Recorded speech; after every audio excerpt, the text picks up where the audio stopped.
Halo semua, salam kenal. Saya Dian. Pada sesi Wealth Management kali ini, kita akan bahas mengenai Emotional Intelligence in Managing Wealth. Oke, kita mulai dari Emotional Intelligence itu sendiri. Emotional Intelligence pada dasarnya terdiri dari dua kata, yaitu intelligence dan juga emotion. Intelligence merupakan kemampuan umum seorang dalam memecahkan masalah dalam kehidupan sehari-hari. Kemudian, kata emotion berasal dari bahasa Perancis, émouvoir atau kegembiraan, dan dari kata Latin emover dan mover yang berarti gerakan. Secara umum, emosi adalah perasaan intens yang ditujukan kepada seseorang sebagai reaksi terhadap suatu peristiwa, baik senang, marah, maupun takut. Intelligence merupakan salah satu sifat perilaku individu yang paling sering dipelajari dan salah satu prediktor yang kuat yang diketahui dari hasil-hasil penting dalam kehidupan seperti pencapaian pendidikan, kesuksesan karir, kesehatan, dan umur panjang. Kecerdasan emosional antara lain termasuk di dalamnya kemampuan untuk memotivasi diri sendiri, mengatasi rasa frustasi, mengendalikan desakan keinginan, hati atau suasana hati, empati, dan kemampuan bekerja sama. Kecerdasan emosional mengacu pada realisasi dan evaluasi individu terhadap emosi orang lain secara kuat, serta pengendalian emosi dengan cara yang tepat. Individu dengan kecerdasan emosional yang tinggi menunjukkan hubungan kemanusiaan yang berintegritas. Beberapa aspek-aspek kecerdasan emosional antara lain sebagai berikut. Yang pertama, mengenali emosi itu sendiri. Setiap individu pasti memiliki emosi yang berbeda. Kemampuan mengenali emosi diri akan membantu individu untuk memantau perasaan dari waktu ke waktu dan perhatikan perasaan dan keinginan yang muncul. Yang kedua, mengelola emosi, yaitu kemampuan untuk menghibur diri sendiri, melepaskan kecemasan, suasana hati yang buruk, atau kejengkelan. Individu yang tidak memiliki kemampuan dalam keterampilan ini akan terus berada pada kondisi yang buruk. Ketika merasa sedih, akan terus tetap marah karena kurangnya pemahaman dalam mengelola emosi. Sementara mereka yang mampu akan dapat bangkit kembali dengan cepat. Kemampuan mengelola emosi yang mencakup juga penguasaan diri dan kemampuan menenangkan diri. Motivasi diri sendiri merupakan kemampuan untuk mengatur emosi sebagai sarana untuk mencapai tujuan dan sangatlah penting untuk memotivasi dan mengendalikan diri. Individu yang memiliki keterampilan ini cenderung lebih produktif dan efektif dalam upaya apapun yang dilakukannya. Kemampuan ini meliputi pengendalian impuls, berpikir positif, dan optimisme. Yang keempat, membina hubungan. Seni hubungan sosial adalah keterampilan dalam mengelola emosi orang lain, terutama keterampilan sosial yang mendukung popularitas, kepemimpinan, dan kesuksesan hubungan interpersonal. Nah, berikut merupakan grafik ataupun gambar terkait dengan emotional intelligence. Nah, piramida ini menggambarkan tahapan pengembangan diri ya seorang individu hingga kepemimpinan yang efektif. Teman-teman bisa perhatikan ada intrapersonal yang merupakan dasar, kemudian ada interpersonal yang terkait dengan self management. Baik intrapersonal maupun interpersonal, keduanya fokus pada diri sendiri sebagai individu. Kemudian tahapan berikutnya adalah leadership dan juga personal leadership and engagement.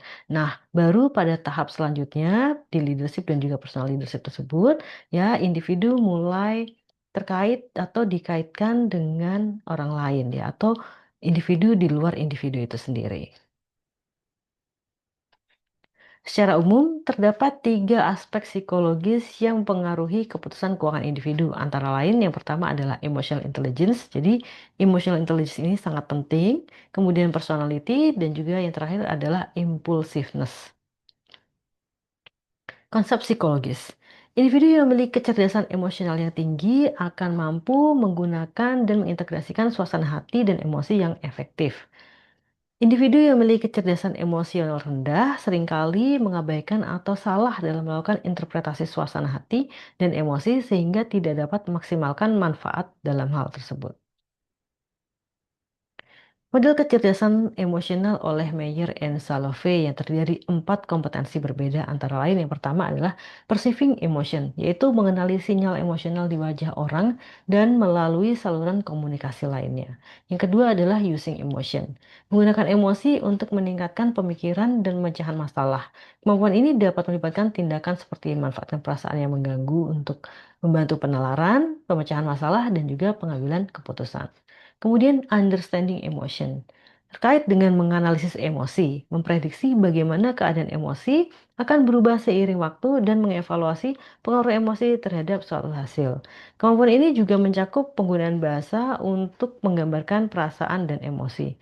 Kemudian managing emotion. Memahami dan mengatur respon terhadap rangsangan emosional dalam konteks tujuan atau situasi sosial tertentu. Impulsivitas adalah respon langsung terhadap pikiran atau tindakan tanpa mempertimbangkan kepatutan atau konsekuensinya. Bentuk pengambilan risiko stimulasi dimotivasi oleh kesenangan hedonis dan keinginan yang tinggi. Bentuk ini cenderung cepat, mudah, dan bahkan mungkin otomatis. Bentuk ini penting dalam ranah seperti pembelian impulsif, perjudian, dan juga olahraga ekstrim. Pengambilan risiko instrumental berusaha untuk memperoleh keuntungan atau manfaat jangka panjang di masa depan. Bentuk pengambilan risiko ini berorientasi pada pencapaian dan tujuan serta terkait dengan fungsi yang lebih kompleks dalam pemrosesan informasi. Rational Economic Man menyatakan bahwa pengambilan keputusan individu pada dasarnya dilakukan secara rasional berdasarkan berbagai informasi yang tersedia dan mempertimbangkan semua hambatan untuk memaksimalkan manfaat ekonomi. Memilih strategi yang mengoptimalkan tujuan utilitas dan mencapai tujuan dan pada waktu yang sama meminimalkan berbagai biaya. Itu adalah individu yang rasional. Pengambilan keputusan sering juga didasarkan pada ketidakpastian, yang pada dasarnya dapat dibagi menjadi 4 pedoman. Antara lain, yang pertama, mengenali situasi setelah mengumpulkan berbagai informasi yang berguna dan relevan. Yang kedua, mengevaluasi pilihan dengan mempertimbangkan konsekuensi yang mungkin ditimbulkan. Yang ketiga, menyusun daftar berdasarkan kebutuhan. Yang keempat, mengevaluasi ulang daftar berdasarkan konsekuensi dan menentukan probabilitas kejadian. Confirmation bias. Confirmation bias sendiri mengacu pada kecenderungan individu untuk mencari, menafsirkan, maupun mengingat informasi yang mendukung keyakinan atau opini yang sudah ada sebelumnya, sambil mengabaikan atau meremehkan informasi yang bertentangan. Individu pada dasarnya fokus pada selektivitas informasi untuk memperkuat keyakinan yang ada. Sedangkan optimism bias itu mengacu pada kecenderungan individu untuk meyakini bahwa dia akan mengalami lebih banyak hal positif dan lebih sedikit hal negatif dibandingkan dengan orang lain. Hal tersebut berkaitan erat dengan kecenderungan individu untuk melebih-lebihkan kendali yang mereka miliki atas suatu hasil. Dalam optimism bias, individu pada dasarnya akan fokus pada perkiraan masa depan yang terlalu positif dan sering meremehkan risiko yang dihadapi. Ya, jadi mereka lebih optimis, merasa optimis, tapi pada dasarnya optimisme yang mereka lakukan itu masih bias. Optimism bias juga dapat menghasilkan kinerja yang lebih unggul karena adanya perasaan positif atas hasil yang diperoleh di masa yang akan datang. Misalnya, tenaga penjual dari pintu ke pintu yang mengkaitkan penolakannya dengan faktor eksternal seperti nasib buruk, klien yang tidak cocok dibandingkan dengan faktor internal, misalnya produk yang buruk atau kurangnya bakat berjualan, akan lebih mungkin berhasil.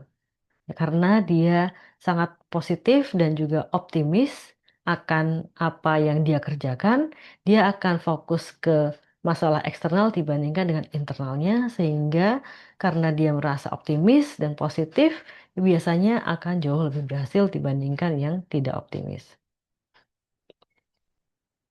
Demikian pembahasan kali ini, semoga bermanfaat dan terima kasih.